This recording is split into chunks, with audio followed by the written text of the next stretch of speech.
Keek on the mic, Keek on the mic, Keek on the mic, Keek on the mic.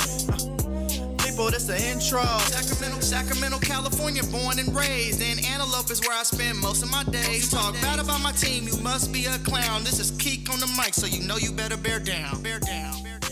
Hey, what's going on, Bears fans? Thank you so much for joining me for another episode of Keek on the Mic, the podcast all about the Chicago Bears. Like always, if you're new to the channel, make sure you hit that subscribe button and the bell notification to catch all Bears content right here on the podcast. Make sure you also follow me on all my social media channels to stay connected with all Keek on the Mic news. All right, Bears fans, we have one game left until the Bear season is officially over, and they travel home to take on the Minnesota Vikings. Once again, I am joined by Isaiah Frey. How you doing, Isaiah? Garrett, doing good. How you doing? Doing well. You know, like I told you before the podcast, I've been attacked by Lions fans all week long. Obviously, last week we made strong claims, thinking that, you know, we thought the Bears would play a lot better. Obviously, it didn't go their way. But can you give me your thoughts on that game? It was just one of those games, man. They looked like they were tanking in that game. Yeah. It didn't go well. Lions looked like they were playing for something, and they are. You know what I mean? They're trying to get in the playoffs. So, like I said last week, I'm a Dan Campbell guy, man. He had those guys ready to go. Yeah. And, you know, unfortunately, they don't have their destiny in their own hands. All they can do is hope for Seattle to lose, and then they beat Green Bay. But, you know, like I said, they played a great game. We played a bad game, and that's really what it was at the end of the day. Yeah, and it definitely looked like a defense, especially defensively. They looked like they were tanking. Like, it was bad. And obviously, when I'm watching, like, you know, Justin Fields' performance against the Lions, that was probably the worst I've seen Justin Fields, even though it's not his fault. That's the worst I've seen Justin Fields since the Cleveland Browns game his rookie year. Yeah, he had a bad game. That's just what it was. He had a bad game.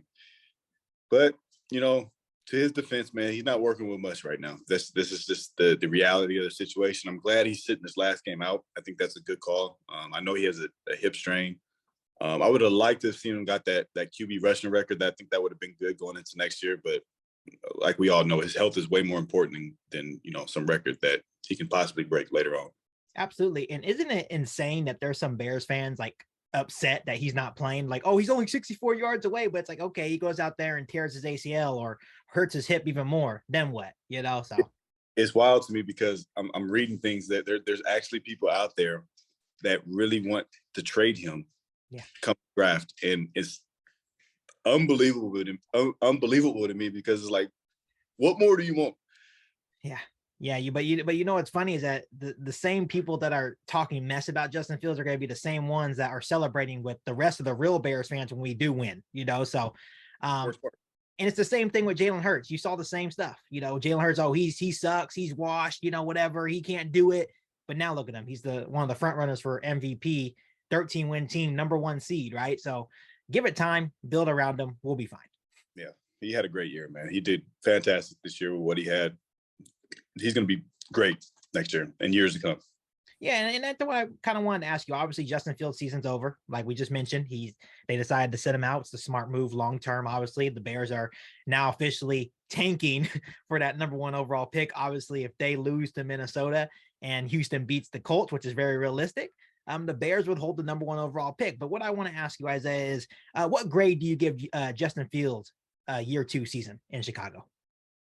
I give him an A-, man. Honestly, he finished, in my eyes, he finished as a top 10 quarterback, borderline top 5. You can make that argument. He came out and willed his team to be competitive at the end of the game. Yeah. And you know, that's all you can ask for out of a player of his magnitude with the people he had around him. No disrespect. But we all know he didn't have as many weapons as we would have liked him to have. But if he has those weapons, the sky's the limit for this guy. And we've been saying this since week 1. Like, and it irks my soul when fans say that they want to trade him. And it's like, he's literally gotten better every single game. Like, oh, he doesn't have a lot of passing yards. Well, damn. I mean, you know, Darnell Mooney's been hurt. Chase Claypool's getting acclimated. Like, you know, what else do you ask him to do? So it's like he will improve those numbers next year, and I can guarantee that. Yeah, and I definitely agree with your A- assessment on Justin Fields. I had him at like a B+ just because I do want to see him develop more as a passer. But once again, that's not all on him, right? But there are certain scenarios where he needs to have more trust in the receivers. But once again, you can't have a lot of trust in a guy like Dante Pettis that drops the ball all the time, right? And especially with your main guy, Darnell Mooney, being out, like you mentioned, Chase Claypool still getting acclimated. I feel like once Mooney comes back, Claypool gets, the offseason work with Justin Fields, and maybe even adding one more guy to the mix. Justin Fields and his set of receivers are going to be okay. But to me personally, this was a year of development for not only Justin Fields, but for a lot of the young guys as well. But to me, Justin Fields did everything that we wanted him to do. We wanted him to develop. And I just wanted to bring up a point about, how you mentioned the receivers and who he's working with, and just bring up a stat so we can put this in perspective for the people that want to trade Justin Fields. And I just heard this today on Twitter. I didn't realize that Darnell Mooney's been out for 6 weeks now. Yeah. He's still the leading receiver this season for the Chicago Bears with 493 yards. Yeah. The rest of the 7 guys, the pass catchers for Justin Fields, so Cole Kmet, Claypool, whatever, they all totaled like 1,800 yards together. Justin Jefferson from the Vikings has 1,771 by himself. So put that in perspective for the people that are claiming that they want to trade Justin Fields. Would you be able to go into those circumstances and do what Justin Fields did? He elevated his game to even make the Bears competitive. That was the only reason why the Bears were relevant on offense, was because of Justin Fields, right? So, and it just cracks me up with the whole, trade him and get Bryce Young. Bryce Young will get murdered with the Chicago Bears team right now. Right. And I'm a Bryce Young fan, by the way. I think he's going to be fantastic. But what is the difference between the two? Like, what do you? I mean, you look at Justin Fields' college career. It wasn't too off of Bryce Young's career. I mean, obviously Bryce has a Heisman under his name, but they both passed similar to me. Like they both have some really accurate, throws, and obviously Bryce can scramble when he wants to, and we already see what Justin can do when he's running the rock. So I'm not sure the logic behind that. It doesn't make any sense. Like, trade away a guy that has 2 years under his belt, just now getting comfortable with the system, to bring in a rookie who's going to have to relearn that system. It just doesn't make sense to me. It's just bad business. And the argument of the people that are wanting to trade Justin Fields is, he's too gun shy. Like they're, because in the NFL, a receiver is never wide open unless you're like a Justin Jefferson that just gets open, instantly, or Stephon Diggs, right? They're saying that he needs to pull the trigger more and, have trust in the receivers more, whatever. But it's like, you don't understand what he's working with here. These guys, and no disrespect, obviously they work hard, but they don't get separation. No. He can't. He can't do it. He needs a guy that's gonna, pop the top off. And I think Chase Claypool could be that guy. He just needs to, get acclimated. But it'll be better next year, man. They got to just pump the brakes when they talk about the trade stuff. That's really irritating and frustrating, because what else do you want? Yeah, for sure. And obviously we know you and I are a huge Justin Fields fan. We know that we'll have satisfaction when he does explode next year, which I feel like he will have that Jalen Hurts type of leap once they build around him. That's what I'm expecting. Obviously anything less than that to me would be disappointing, especially if we do build offensive line, give him a true number one. It will be disappointing, but I have all the confidence in the world that Justin Fields will even elevate his game even more, which I don't even know how much higher he can get, right? But he hasn't even reached his ceiling yet. No, not at all. Not even close. This is just the beginning. So Isaiah, as we look at this Minnesota Vikings game, right? Obviously, the Bears are playing for something. Obviously, Nathan Peterman is starting quarterback for the Chicago Bears. And I hate the chuckle, but obviously that's like full tank mode now, right? But obviously the Minnesota Vikings are still playing for the number 2 seed. So they're coming into play, which is good for the Chicago Bears, because like I mentioned, the Bears are still very much in play for the number 1 overall pick. I know you mentioned last week saying that this would be one of the best number 1 overall picking teams you ever seen in NFL history. Yeah.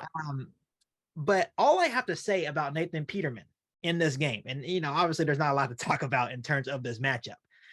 If Nathan Peterman comes in and wins this football game, he will be the most hated man in Chicago. Is that accurate? It is 100% accurate. I think not want to come back if he goes in and dominates. Yeah. Obviously he wants to be successful, but there's going to be a lot of Bears fans rooting for a loss this week and rooting for a, and that's just the truth about it.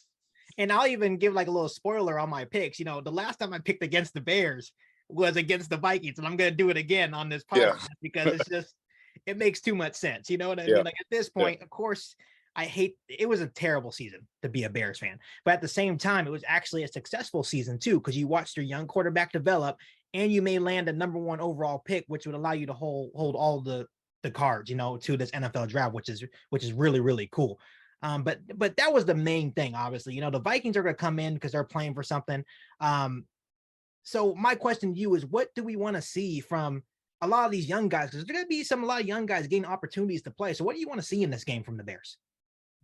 Just the young guys, man, take advantage of the opportunity and go compete. You know, you are what you are in this league with the film that you put out there. So, you know, when they get that opportunity, man, and it's not just for the Bears, it's for everybody watching. I think, you know, those young guys just to go out and prove that they belong. And that's the main thing. Not too many times you get an opportunity like this. So just knowing being in their shoes before, they got to go out there and just ball out, man, just put it all on tape. And obviously, like I said, there's not a lot to talk about. I feel like the Vikings, if what they're meant to do in this game is come in here and dominate. If they don't dominate the Bears on Sunday without Justin Fields, that's an issue. That's more of a discussion than the Chicago Bears landing the number 1 overall pick, because there's been times, you know, if we're just looking at the Vikings right now, that they've shown that they're not ready to face the good teams in the NFC, right? And obviously last week they suffered an embarrassing loss to the Packers. So what do you expect from the Minnesota Vikings when we're just looking at them in this game? I mean, they're going to come out and try to win. They're going to be guns blazing, rightfully so. I agree with you. I kind of think they're kind of a fool's gold team. Like the record's not reflecting how good they are. Yeah. I mean, how good everybody thinks they are. I think they're a little worse than, you know, what the record reflects. But, you know, they still have a good team to go out and win convincingly against Chicago, especially with Justin Fields out. But, you know, they're going to have to get some momentum going into the playoffs, because, you know, if they have that type of game they had last week against Green Bay going into the playoffs, they're going to get bounced in the first round. I can guarantee it. Absolutely. And obviously, I'm really interested in this game because obviously without Justin Fields, with Nathan Peterman, I'm excited to see the young guys play. And obviously, I know the type of culture that Flus has instilled in Chicago. These young guys are going to be excited for the opportunity. They're still going to play hard. But at the end of the day, it's just not going to be enough talent against a way better Minnesota Vikings team, right? Especially with a lot on the line for the Vikings. And obviously, I like how they do the scheduling in week 18, especially when there's playoff implications. I think their game is earlier than the Niners game, because obviously the Niners are playing hot and they're like right on their behinds for that number 2 overall pick. I mean, number 2 overall seed.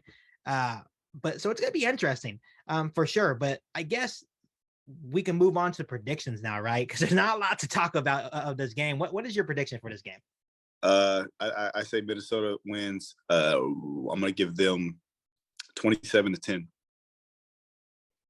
All right. You know, I'm surprised that you gave Nathan Peterman even 10 points. Yeah, I'm thinking that, you know, even David Montgomery or Khalil Herbert breaks a few long runs and they get down to the red zone and, you know, maybe score. Yeah, exactly. Okay. And obviously this pains me, you know, to say this. I already mentioned it, that I am going to go against the Chicago Bears. I'm still rooting for them, obviously, but it just makes the most sense to lose. I'm going to say the Vikings just dominate 33-3. I think they're just going to go in there and get it done, which thank you, you know, because I think the Texans get it done against the Colts. And look at here, the Chicago Bears are the number 1 overall pick. What do you do with that first round? I mean, if you get that first pick, that number 1 overall. You know, I actually started shifting my gears into I've been in off-season mode for like the last 6 weeks. So I've been starting to draft up stuff. It just depends where you're sitting at. If you're the number 1 overall pick, you trade back for sure. And the reason why you do trade back is because you still have both quarterbacks on the board. So you have Bryce Young and CJ Stroud, right? So the Houston Texans at number 2 may be a little bit nervous about a team like the Raiders or the Panthers coming above them, right? And giving us a haul to get their guy. So Houston may be like, you know what? We have to move up 1 spot to get our guy. Yeah. If we're picking at number 2, you could still trade back. But most likely if Houston gets the number 1 pick, they're going to pick, you know, Bryce Young or CJ Stroud. So there may be some teams that are like, you know what? Chicago doesn't need a quarterback. Yeah. So I may have to sit firm at number 2 and just take Will Anderson. Will Anderson's my guy. I think that's who I'm taking. Yeah, I like Will Anderson too. I do think there's a possibility of them trading back and getting assets along with that. You know, maybe a player along with a pick. Right. That's good. You know, if you can get a guy like, shoot, man, let's throw some names out there. Okay, how about trading with the Colts and getting DeForest Buckner? Exactly. You know what I mean? Like, yeah, you see things like that, and you're like able to get a player and get a pick, then you do it. You know. Like, what's the dream scenario for you, Isaiah? Like, if you hold the number 1 overall pick and you're talking about, you know, getting a player with the trade back, like what's your dream trade back scenario that the Bears can get? And this is just me talking, man. I'm like being, you know, ambitious. This is what I would like them to do. This is the evil part of me. I would like them to trade back with the Raiders and get Devontae Adams. I feel you, man. Like, you know, and people are attacking me for it. He's like, he's 30. I was like, he's still the best receiver in the game. Oh man, he's still out there balling, man. He got at least 4 or 5 years that are elite left. So if you doesn't get him, man, you get him. Yeah, it's funny that you bring that up too, because like, you know, there's a lot of other Bears like YouTube channels like posting pictures on the YouTube community page on social media channels, and they're basically like saying, oh, would you accept this trade? And the trade with the Raiders was like, okay, we give our first round pick, which is probably going to be number 2 or number 1. Yeah. We get their first round pick at number 9. Yeah. I think it's like a 3rd round pick, Devontae Adams, and a next year first. Give me that. I'm taking that. 100%. Give that to me. Like, yes. Like, I hate when Bears fans sit here and act like, oh, he's 30. He doesn't fit our plans. Bullshit. He fits our plans. Have you seen that man run some routes, man? There's nobody in the league that can guard him still. Man, and I would do the same thing with DeForest Buckner. If DeForest Buckner comes available and all we have to do is give up 1 pick and we get their first Buckner and a next year's first, you have to take that. Give it to me. You have to take that. So right. I need Bears fans to, I understand that it may not seem realistic, but it's damn realistic because of there's a lot of quarterback needy teams, and the Colts are one of those teams, right? So if they really want to trade up from, I think they're at like 10 or 9 or 8, whatever, to 1, you're giving us either Michael Pittman Jr. or DeForest Buckner. Give it to me. And excuse me moving, I'm actually going to put my phone on the charger just to get in case. I'm not, don't want to. You're all good. You're all good. You know, Isaiah, I know I tell you this all the time, but I really appreciate you. I know I told you before that it's going to get really fun. You know, we're going to have some fun on the podcast, and during this offseason, we're going to do like a lot of mock drafts and stuff and all that good stuff. So like I said, I really appreciate you doing this week by week prediction videos and pregame videos with me. I know it's been a lot of fun. Obviously the Bears haven't been good this year, but it's still been fun to go back and forth with you. Oh, most definitely, man. I appreciate you giving me this opportunity. It's been a blast. Like I enjoy every Thursday getting here and be able to talk football.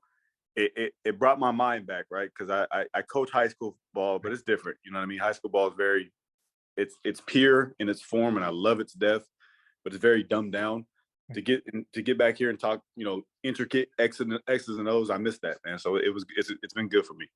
And I want to pick your brain while I have you on the podcast. Are you impressed with my knowledge of football? I haven't played. I played 1 year of football. Yeah, I thought you actually played. That's what this is the first time I'm hearing this. I didn't know that.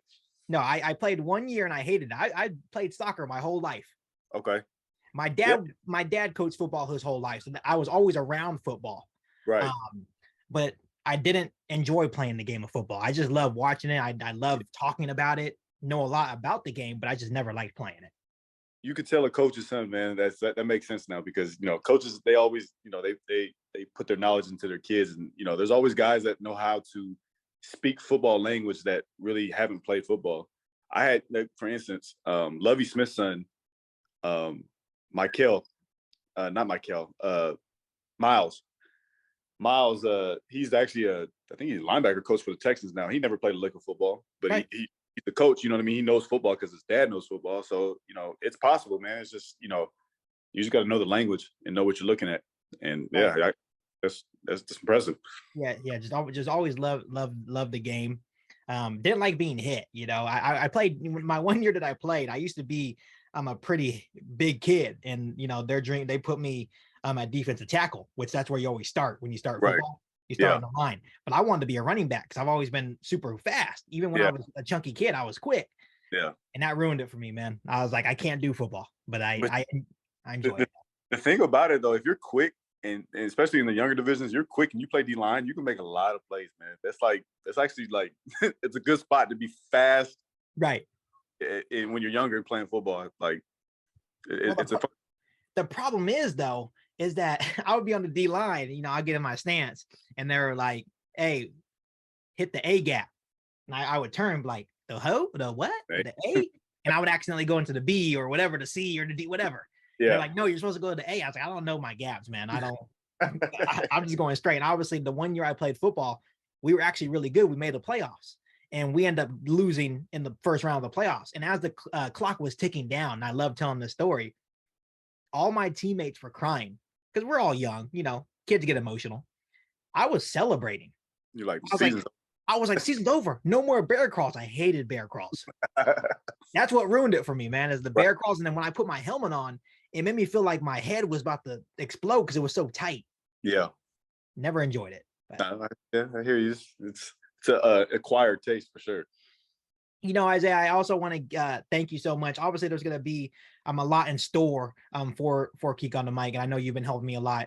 Bring on more players. Obviously, we got Devontae Bond to come on. He's going to come on Monday, so that's going to be fun.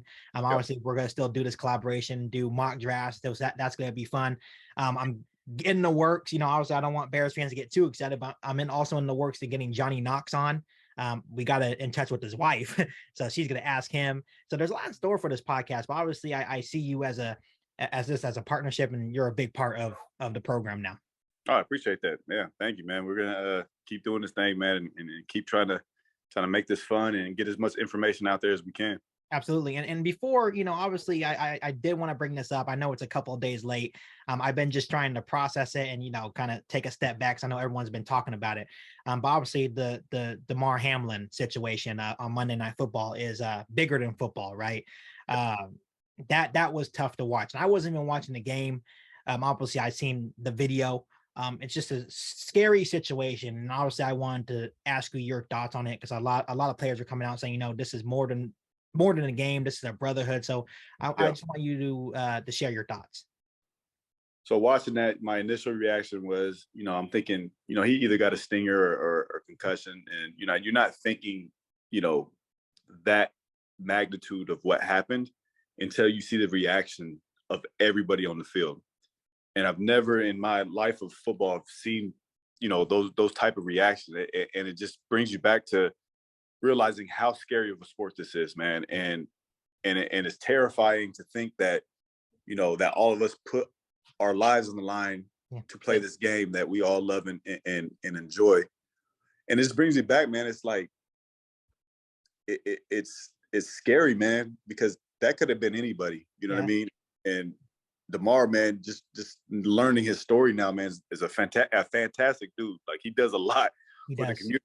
And it's crazy how many guys there are like that in the league that we just don't hear about because they're not, big name, household name. Right. But, I think, in a weird way, like, obviously never want to see this to happen, but he's God's shining light, man. It's like, it happened to him, but people are starting to see what type of dude this was. It's like, he had a toy drive, he's just like a solid, like a genuine good dude, man. And, and he's gonna, he's fighting for his life right now, and he's getting back to normal, and he's gonna come out of this a hero, man. And I got nothing but love and prayers for him, man, and wish him the best. And it really made me reconsider about, having my kid play ball and all that. Like that, those things run through my head now. It's a scary sight to see, man. And I'm happy to see that he's getting back, fighting back to being normal. Yeah, obviously, the last update on him was he's awake, and interesting story that actually gave me chills, and it's giving a lot of people chills. He woke up, and obviously he's just riding right now. He has still a ventilator. Right. He asked, "Did we win?" That was the first question he asked. Did we win? And the doctor said, "Yes, you won. You won the game of life." Yeah. That gave me chills, because this is more than football. This is just life in general. This is real stuff, and it was getting me real upset with some people, much like Skip Bayless. I'm not sure if you saw that, how he tweeted saying they have to finish this game, blah, blah, blah. And this is like, this is more than football, man. And I'm praying for Damar. He's getting better. And I'm also praying for guys like T. Higgins, because he's been taking a backlash too, because he was the one. It's a freak accident. And that's that. But I'm praying for him. And for the family the people that do that are the scums of the earth, by the way, too. It's like, bro, like, you already know he's feeling bad about the situation. Granted, there's nothing he could have did differently. Right. But like, he's feeling bad about the situation, and for you to pile it on him, like, you must have a really sorry life. Yeah. To take the time to do that, man. And those people need to go in the mirror and have a reflection of themselves, because they're not living life the right way. Yeah, and obviously this is something I definitely wanted to come on and talk about this, and just pay my respects. Everyone was kind of bombarding the situation, and for me, I wanted to make sure he was okay, because I look at him and he's 24, I'm 25, and obviously, I understand he's playing a violent game, but still, that's a young man that was fighting for his life on the field. We've never seen that. Never seen that. And for me personally, if this situation was worse, like he didn't make it, I was in the mindset of saying, forget football. The season has to be canceled. Oh, 100%. There's no question about it. You can't make those guys go out there and play. And I'm glad that the NFL made the decision to cancel that game in general, because it was the right move, right? And I know, obviously, you want to go back out there and play that football game. No, I honestly, when it happened and everything was going on, and 2 hours later, I'm sitting there thinking, I'm like putting myself in those position. I'm like, what if I was out there and one of my prior teammates I played with was there, and I'm watching them perform CPR on him for 9 minutes, and I'd be losing my mind, because, granted, a lot of times in the league, when you're playing on teams, you're fluid with your teammates, because there's a lot of moving parts. There's people getting cut, people getting traded, and all that. But when you're there for a long period of time and you're spending all that time with somebody, man, those turn into your brothers, like, for real. Like, you're like really locked in with them. And I couldn't imagine just sitting there watching one of my brothers on the ground fighting for his life, man. That'd be a horror scene. And I couldn't fathom what they were going through, man. It was unbelievable to me. Yeah, and I appreciate you giving me your insight. Obviously, you've been in that situation. You've been in that brotherhood. You still have brothers. You still have long life relationships that the guys you played with, that you consider your brothers, right? So I understand. I just wanted to hear your perspective on that. So I appreciate that.